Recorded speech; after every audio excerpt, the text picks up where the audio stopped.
Welcome to Time as an Ingredient, sponsored by Gulf Photonics, makers of the AccuBrew fermentation monitoring system. My name is Parker, and our guest today is the amazing Sean Nordquist. Been in the local beer industry for a number of years now, and is the new executive director of the Tampa Bay Brewers Alliance. Sean, how are you?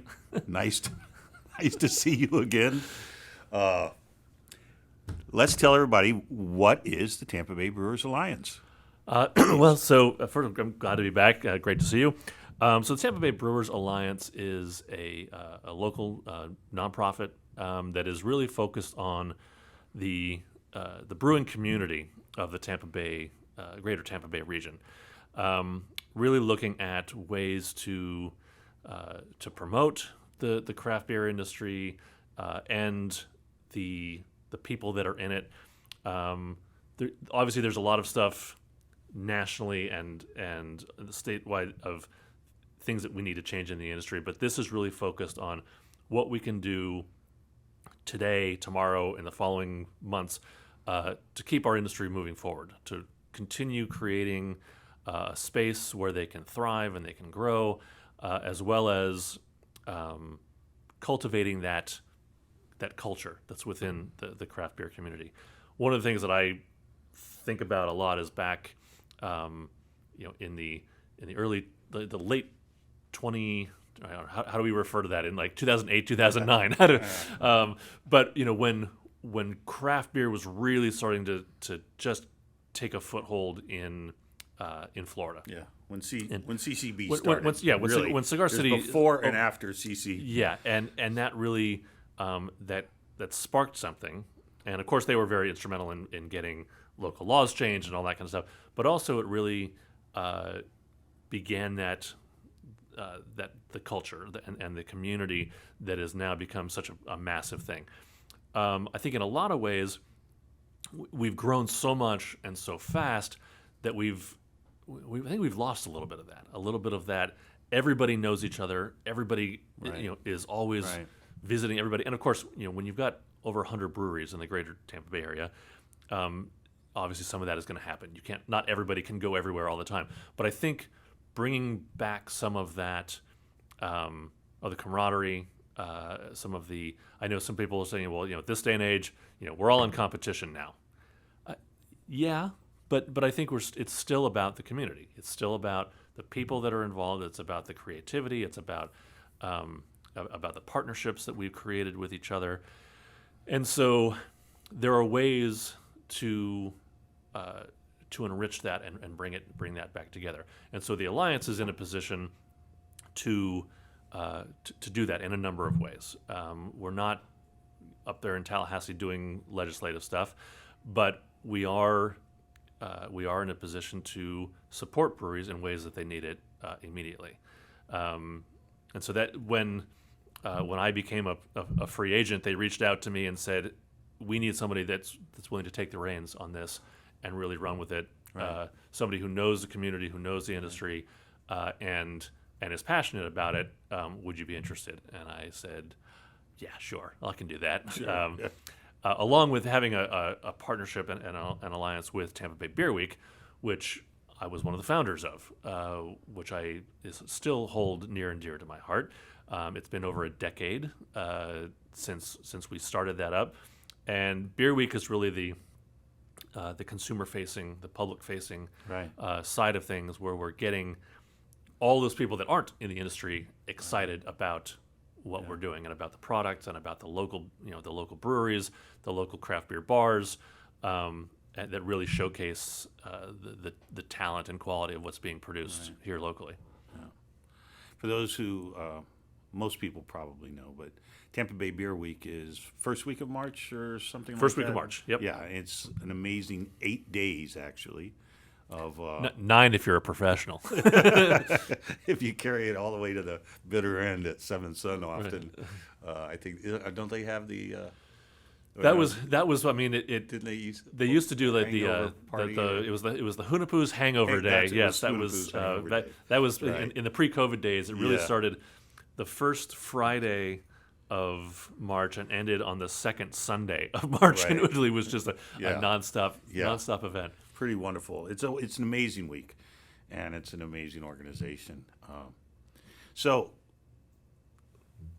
when you say the greater Tampa Bay area, what actually geographically does that include? Because I'm well aware, like you just said, there's at least 100 breweries in less than an hour driving Sure. from here almost. I mean, maybe a little more when you get all the way over to the other side of in Riverview and everywhere. Yeah, I mean, But- depends on traffic, obviously. Yeah. but But what you're talking, so we're talking, Pinellas, Hillsborough, Manatee, Sarasota, Pasco, and then stretching just a little bit out into in Lakeland, the Lakeland area. Right. That includes Brew Hub and Swan and the couple, Right. couple ones over Right, there. But it really is, that's generally the ones who have participated in Tampa Bay Beer Week type events and sponsorships and things like that. So that was the when the organization was created, that was the region that they sort Right. of Draw from. drew up. Yeah. Yeah. The that was leading me to another question, so we're gonna have a pause for a second while I try to remember what that was. Tampa Bay, 100 people. Oh, all right. So you mentioned that obviously the Florida Brewers Guild manages things at a state level, but so are you guys going to help people deal with local governments, local ordinances, things that maybe the larger state organizations? I think that's a possibility. Because there are, we're all controlled by federal law, then we're controlled by state law, then we're controlled by local ordinance. Right. So there's like a plethora of.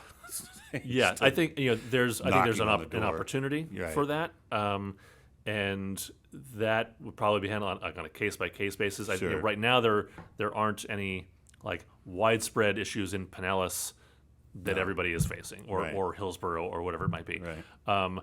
One of the great resources is simply other people in the industry, and Right. and if you say, "Oh, I'm having trouble, I'm trying to get this permit done in Dunedin or Right. whatever." Well, guess what? We know a few people in Dunedin Yeah. who can help guide you through that, Right. or can help put you in touch with the right person. Right. And I think that's probably true of any area in any of those counties. There are people established who have already done it, who've already Yeah. been through it, Yeah. and who can.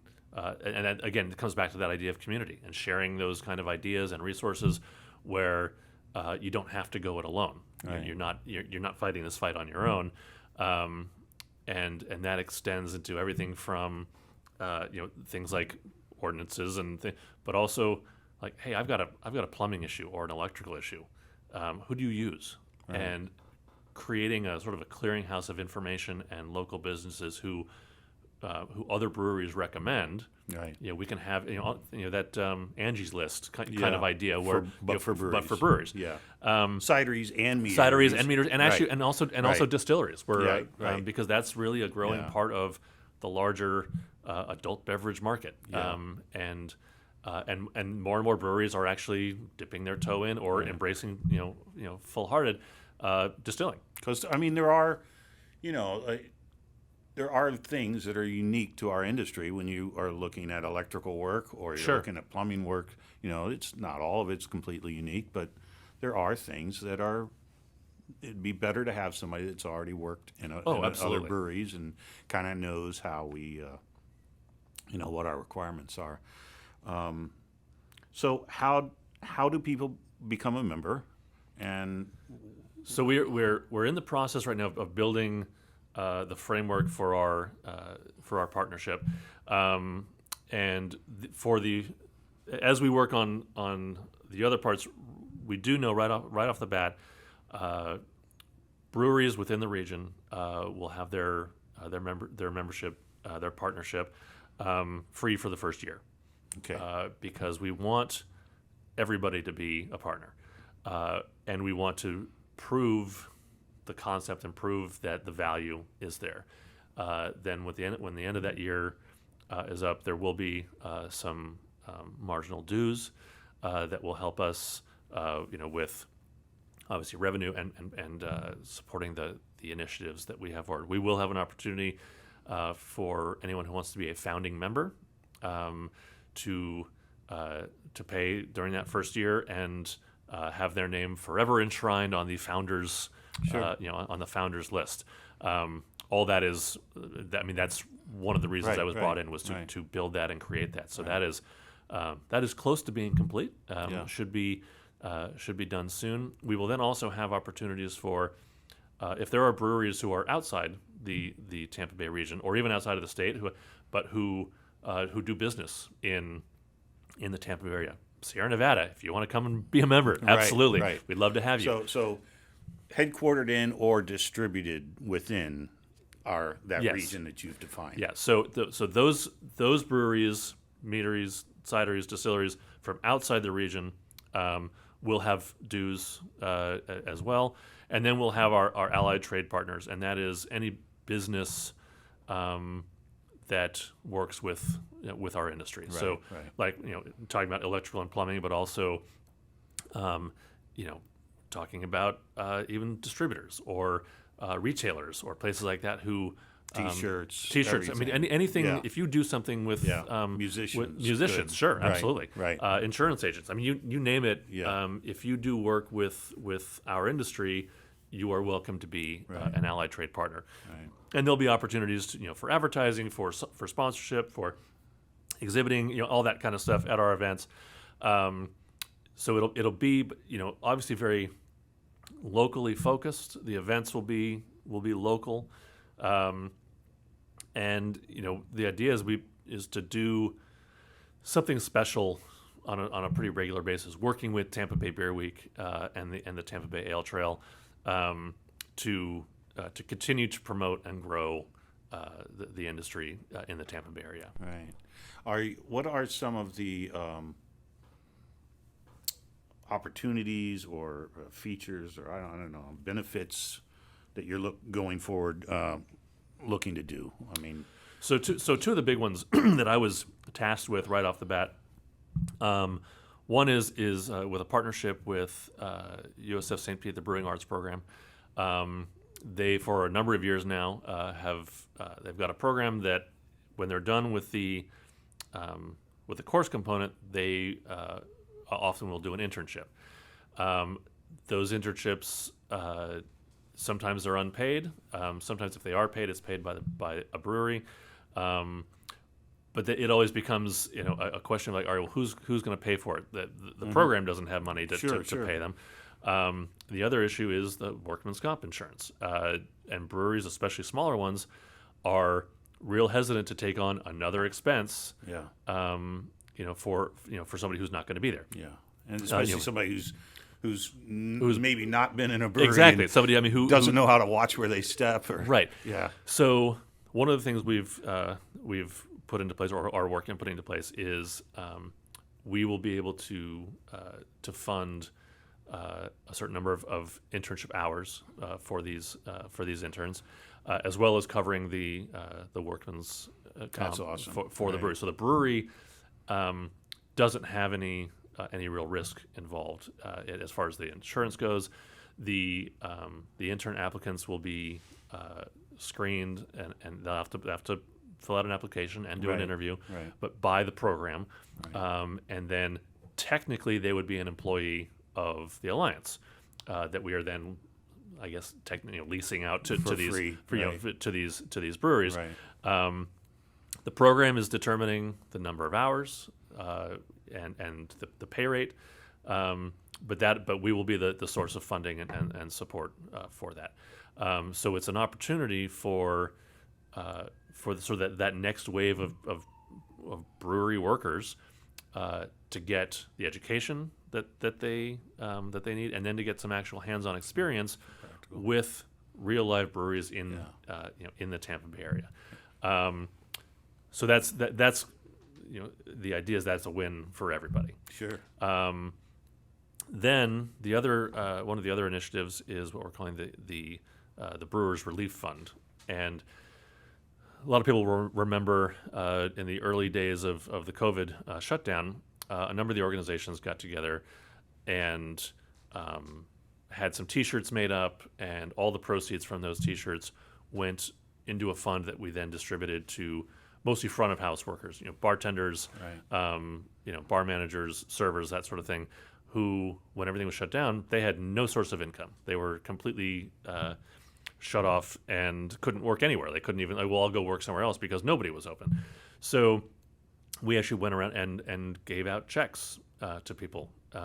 They applied, they put in their names, and the committee picked people and went around and handed them a check for a couple $100 up to $1,000. And a lot of them still to say wow, that really saved me, especially during those early months.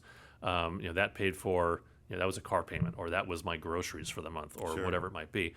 So the idea being something bigger, where we've got a fund, we've got this pot of money that we can put into, and it sits and it grows, collecting interest until the time where somebody needs it. A perfect example would have been with the bar managers, a couple over at the Brutalist.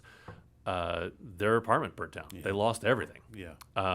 That would have been an opportunity to come in and say, okay, well, we can't buy you a new house, but here's a check to help you through. And get some clothes. Get some clothes. Get some get some food.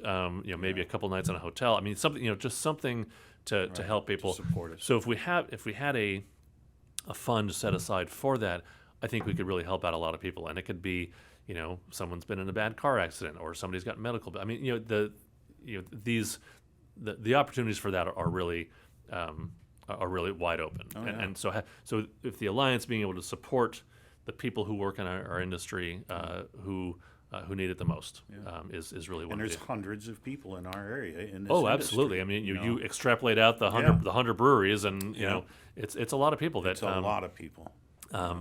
So those are a couple of the initiatives right off the bat that the foundations for those are already being laid and are pretty close to being set. Some other ideas that we have are looking at like sort of collective buying. So you've got where I know that things like hops and grain and whatnot are under contract, but if you've got everybody uses toilet paper, everybody uses office supplies, everybody else. So all the basic Plastic stuff, plastic cups, cans, even cans. I mean, so being able to say, hey, and I'll use just the ones right around literally right around the corner. Yeah. Right. Real small, brewery here. If I Brewed the World, real small cage. They are probably paying close to retail prices for all those items. If we were able to buy the stuff that everybody's using in bulk, we could get as the Alliance, we could get probably save a fair amount of money on that. And then there's some logistical stuff to figure out with that, but the concept is there, and I believe it's sound. Yeah. And so if we can get people to buy into that, they'll save money on stuff that they're going to be buying all the time anyway. I always had hoped that there was a way to do that in Dunedin because, up there they know that they are stronger together. Mm-hmm. I mean, the breweries in Dunedin really seem to get that, Yeah. And they know that, the old thing is you're either by yourself somewhere to be successful, or you hope you have a lot of people around you that creates this draw. And Dunedin has done that. And, yeah. But I think the logistics of it were difficult. But I mean, the idea that because a lot of people, are making that weekly, bi-weekly Costco run, or they're getting these small deliveries from the paper companies, and Well, I mean, one of the difficult things about that is who's going to do it. Yeah. Who has the time, who has the access, who is who has the storage space. Yeah. And so I think and also these are all small businesses that have a million other things that they've got to worry about. Right. So if there were a way that they could just say to the Alliance, hey, I need to put in my order for for this, and the Alliance is doing that for everything. I mean, you've got an organization here that's willing to spend that time and be the point for that. Will you be able to do? Would your marketing? Would you take help with marketing like the way TBBW does? I to think- market our area as a Yes, beer for destination? sure. And 'Cause, I again- mean, at 100-something breweries, that's not far short of the 100 and, I don't know, 50 or 60 that are in San Diego. Sure. The greater San Diego area. Sure. I mean, this is the most densely populated area in Florida, Pinellas County, and, so. Well, so the short answer is yes, absolutely. Right. And we are going to be working side by side with Tampa Bay Beer Week for a lot of particularly the consumer facing stuff. But we're already in conversations with Visit St. Pete Clearwater and Visit Tampa Bay, and then we will be talking with the organizations in Manatee and Sarasota and Pasco to really elevate the area and outside of the area, because we want Florida runs on tourism anyway, and we should be getting a good part of that as well. So the more we get Tampa Bay breweries out there in the public eye, in the tourist's eye, Right. then the better it is for everybody, because once you've looked for one, you're gonna okay, well where's the next one? Where are the other ones? We do get a lot of beer tourists. Oh, here. for sure. I Absolutely. mean, it's a much probably still underappreciated by the local governments. I think, I know some people within them who appreciate it and get it, but I mean, all you got to do is sit in a brewery anytime during the season, and the number of people that are like, and you start up a conversation with them, and they're like, "Where should I go? Absolutely. Where should Absolutely. I go next?" It's probably the number yeah. one, when not asking specific questions about the beer, it's probably the number one question Yeah. the bartenders get is, Yeah. all right, so where else should I go? I've got Yeah. X amount of days here. Which breweries should I not miss? Yeah. And those are conversations. I can't even tell you how many times I've had that conversation, like you said, Exactly. just sitting at the bar. Yeah. I think there's we got Three Daughters, we got Paws, we got St. Pete, we got, what is it? Bayboro, if I brewed the If world, I brewed the Cage, right around the Grand corner, Central, Grand Central, Overflow, Cycle, and Green Bench. Don't forget, I mean Green Bench, and that's just within. That's basically a nice walking. It's a little bit of a walk from one to the other. You could do that, Yeah. and then just a little bit outside it, you've got Sesh, which just recently the opened. new place. You've got, did we say Bayboro? Yeah, Bayboro. And you've got a Brutalist, which I think they're opening up a new tap room in closer to downtown. Yeah. So there's this sort of nonstop, Yeah. and like, oh, I don't really like beer. You will find something, and one of those places you will if you do. absolutely find something. Yeah. You should have gone on the winery tour if you don't find something at one of them, man. Yeah, because there's from the lightest of lagers to the darkest of stouts to the sourest to you name it. There's something. Yeah. And just within the Pinellas County, we have some of the best beer in the country. Yeah. And I say that without hesitation. Yeah. So. Florida brings home a fair number of medals every Yes, year. yeah. But I think that by raising some additional visibility, I think more and more restaurants and hotels are starting. I mean, the hotels are always the slowest to get it, simply because they're run by their corporate overlords someplace else. But you're starting to see more and more of the of one or two local handles in the hotel bar. Right. I think the restaurants are more and more recognizing that it's to their benefit to have at least one or two local beers available. Or to even if you're really fancy, have a beer made specifically for your restaurant. Right. There's some of those that happen too. Yeah. No, I think and I think in 2009 when I first fell into this by accident, where you didn't find a beer anywhere. Maybe you found some of Dunedin Brewery's beers somewhere, or if you were lucky, a Sierra Nevada Pale or something. But now you're surprised when you don't find something. Yes. Before it was like I'm being surprised. Oh wow, that's there. Yeah.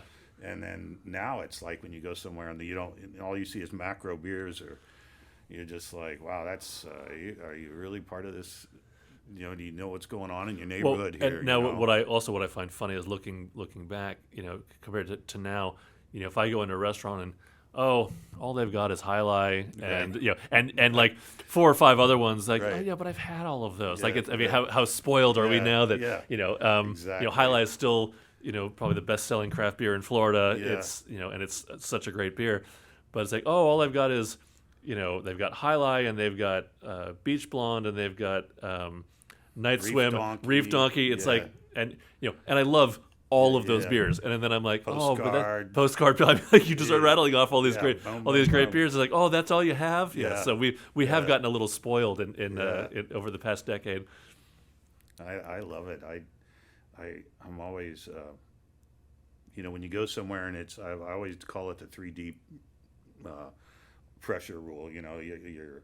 You got to know what you want, have your money out, have your ID if you still Mm-hmm. need one, and you better know what you want when you look up at that board and you see, Postcard, Reef Donkey, High Life, or whatever.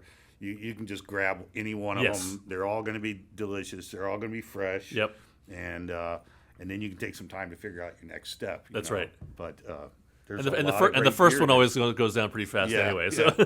But there's a lot of great beer in this area that's like that. Sure. It used to be, you went in and you got a Bass Ale or a Stella, or those were your go-tos, Right. Because that's all there was. And now it's so there's a great opportunity here for local breweries to grow together. Yeah. To learn from each other, to pass along some of the things that were hard fought knowledge. For sure. For sure. 'cause I know the cities have been great in some respects, but it always seems like there's this lag between we love you and but what about my permit? when Right. why is this taking so long? Or when's this going to get done? And it's so I think I think I'm a big believer in collective bargaining and collective power, and so. Well, I think this sounds wonderful. Yeah, and I think again a lot of that really comes back to, remembering the community that we've built. Right. That it's not perfect. It can be messy. It's like a dysfunctional family sometimes. Oh, we're all different. We're all different. We all have different ways of doing business. We also have like significantly different sizes of Yeah. breweries. You like, and we've talked about some of the real small Yeah. ones around here, but we also have people like Coppertail, like Yeah. Tampa Bay Brewing Company, like Three Daughters, that are 10 times larger, if not more, than Right. some of these small guys. But Yeah. but they're still part of that same community. They probably have very different needs in a lot of ways. But there's no reason that they can't support each other and support by supporting the community, really supporting And everybody. they do. And they do. Absolutely, they I do. know that those in particular, and Chris and his and the other people at Green Bench Absolutely. are just like, if you need anything, you go to them. Oh, and, 100%. and Absolutely. they'll do anything at all for you. I mean, Joey and Wayne and Justin at CCB were always this, huge, very, very acutely aware of the value of that. Yes. It's I always say there's the enlightened self-interest Right. rule. Right. And I think the brewing community, that the people that get that and understand how that by helping others, you are in fact helping yourself. And, Yeah. And to be have that kind of enlightenment about where it you don't even have to be altruistic. This is, if I help all of these guys, it builds this community and it increases the draw to our area. And Yeah. Well, it's the I mean, whole the old adage of the rising tide Yeah. floats all boats, Yeah. and it I think generally speaking that's very true, Yeah. because the stuff that we do as a community, as an industry together, that helps everyone. It does help everyone. There's very, very rarely is somebody left out of that, and And if they are, it's either because they chose to be, Right. or they've got another route they want to go, and that's fine. Right. But I think the more that we can do to bring that that community feeling and community awareness back together, the more we can continue to support each other and continue to grow, and expand and diversify our customer base as well as the people that are working within the industry. Right. There's still a huge way to go to making our making that that mosaic a little more diverse and a little more inclusive. There's still work to be done. Absolutely. And I think that's an important aspect of it as well. Right. Is beer is for everyone, Yeah. and it should be for everyone. And the more people that we can invite to the party, the better. Yeah. Well, and my experience, I mean, obviously there's groups in the industry that are always going to be different, but my general experience, and especially now that I've gone to CBC and met people from around the country and other breweries, is our industry seems to be far more inclusive and at least understands their deficiencies in diversity and are trying to, there's been some huge nationwide, there's been some incidents with,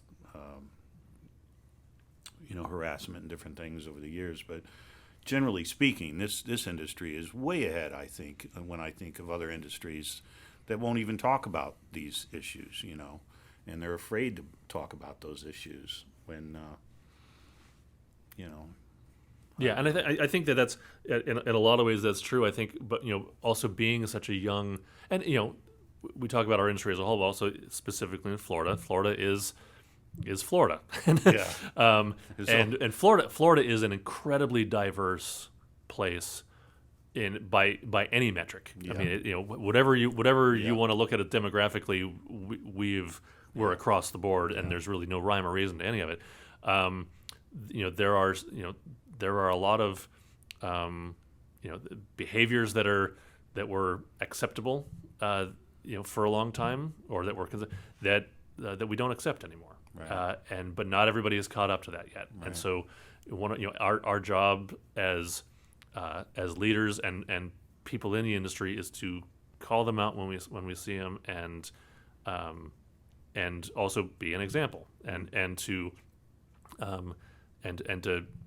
let it be known that that's not the kind of industry we want, and Right. not to cast somebody out for it, but say, hey, Right. you know what, we're not doing that. No. Well, and to see when you see places that are very aware and trying and being very proactive, and you see how successful they are. Yes. How it adds to their bottom line and their brand, everything. Yeah.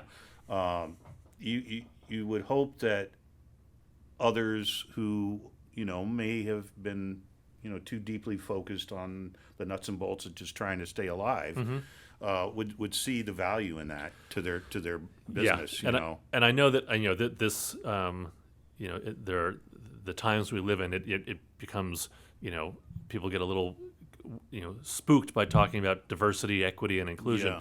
But the reality is that is good for business. Yeah. I mean, let's take the moral aspect of it out. Yeah. And that can be a just different debate. just But doing the math. Purely doing the math. Yeah. If you do diversity, equity, and inclusion well and properly, it is good for the bottom line. Yeah. It means you have more customers. It means you have a larger pool of people who can work there, who can learn and do stuff. It means that you've got more access. I mean, it compounds itself. And by cutting yourself off from that for a political reason, for whatever reason, doesn't make business sense. No. So so it's something that I think there are some breweries that do really well. Yeah. Well, Green Bench always comes to mind because Yes, for sure. it's such a part of their DNA. Yeah. And when you go there, you meet people that are would be marginalized in some other places, not necessarily breweries in our area, but are, they're marginalized members Yeah, of our community. for sure. And who are fearful of maybe going somewhere and being together as a couple or whatever, and because of their ethnicity or race or whatever. And when you see them at Green Bench and some of the other places that are known for their very active, Yeah. proactive role, they're relaxed, they're having fun, they're able to enjoy their life as they should, And Yeah. it's. I mean, I've literally had conversations there with people that this is the only place I go. We go, and we don't feel comfortable necessarily, At some and other not place, yeah. just breweries, restaurants, all kinds Right. of places where Right. where our area is pretty good at it normally, but when you sit down and talk to people and they are just like straight up telling you that, Yeah. then that becomes like a little, and Dunedin can be that way. There's these are like havens, Yeah. for people to be and be themselves, and it's Yeah, and pretty it's awesome. and that's I mean that's the kind of thing that I would love to see every brewery, every restaurant, every craft beer bar Right. to be the kind of place where anybody can walk in there and feel, even if they're by themselves, with somebody else, with a group, whatever, Right. and feel like they're in a place where they're safe, where they're welcome, where they're wanted, and where they're going to have a good time and enjoy a good product. Yeah. Yeah. So I mean, I know that's ticking all the boxes, Yeah. and it's Yeah. not easy. And No, it's It's hard enough to make a good. it's hard beer, enough to make a good beer. Exactly. every week. But to have the kind of space, Yeah. and by extension, I want the craft beer community. I want the craft beer community to be that way. I want Yeah. anyone to feel like they can come into it and say, I really like these people. I really like what they're doing. I like their ethos. I like the way that they interact with each other. I like the way that I feel welcome coming in, even as a newcomer. And so if I can bring some of that to the Tampa Bay beer scene, Right. which I've always tried to do in my I don't always get it right, No. but Right. but it's I want everyone to feel as welcome as possible Yeah. anytime they participate in a beer thing in the area. Well, I mean, the fact is there's, as soon as you are excluded. I mean, I used to tell people that your passion gets you into this industry, but your passion can't control your response to the situation you're in. You have to be able to, if we all just, there's breweries that have said, I just want to make saisons, and now sadly one of them just closed, or I only want to make this beer, and you've got to be diverse in your offerings and in Yeah. and you can't either way you're going to lose some customers. Mm-hmm. If you don't have a diversity of beer, or you're not being diverse in your welcoming and how you welcome people, you're gonna lose out. Is there anything else we want to talk about that just more keep directly? No, I would say just keep your eyes and ears open for what the Alliance has coming Right. coming down the pike. There's a lot of work happening right now behind the scenes. My goal is to hopefully roll some good meaty information out within the next couple of months. Okay. And really launch to launch this with with a lot of excitement and a lot of sort of force behind it. Right. So yeah, I mean, you can we have a very basic web page up right now, which is of course being worked on. We do have a Facebook and Instagram page, Right. which there really isn't anything posted on them yet, but they're sort of placeholders. But you can go on the page and sign up. Yes, for Put in sure. your- and get yourself on the mailing list. And Yes, absolutely. Yeah. And if you have any questions, I am very easy to find. Yeah. You can Right. also email me directly. It's actually director@tbbeer.com. And I'm really looking forward to this next chapter in Right. in the Tampa Bay beer Right. scene. And it's free. And it's free. That's for right. 1 year. For 1 year, the beginning. Introductory offer. Yeah. So, because I think the diversity in the people that own the breweries, and I think it's only valuable that they all get together and bring their different ideas and power together to as a whole, because the cities and the local tourism boards and everybody else is going to have to stand up and take notice. Yeah. When they see one brewery and they don't realize, that there's 100 of them, and maybe, I don't know, 600, 700, 800 employees, Right. and then all the ancillary businesses that are supporting them. Exactly. Food, musicians, artists, graphic artists. I mean, the list is, just talking a lot of money. Yeah. A lot of money Absolutely. in the local economy, and not just the money that's going into those breweries. Right. Because it goes in there and it comes out. Yes, for sure. So, thank you for listening. Yeah. Thank you, Sean. Okay, glad to be back. I really think this is awesome. I've always wanted to see more. I've always been a big supporter of the organizations in the state, and I just think this is great. Again, go online, Tampa Bay Beer Alliance. There's a page you can sign up on. It is free for now, and we'll see you next time. Thank you for listening to Time is an Ingredient.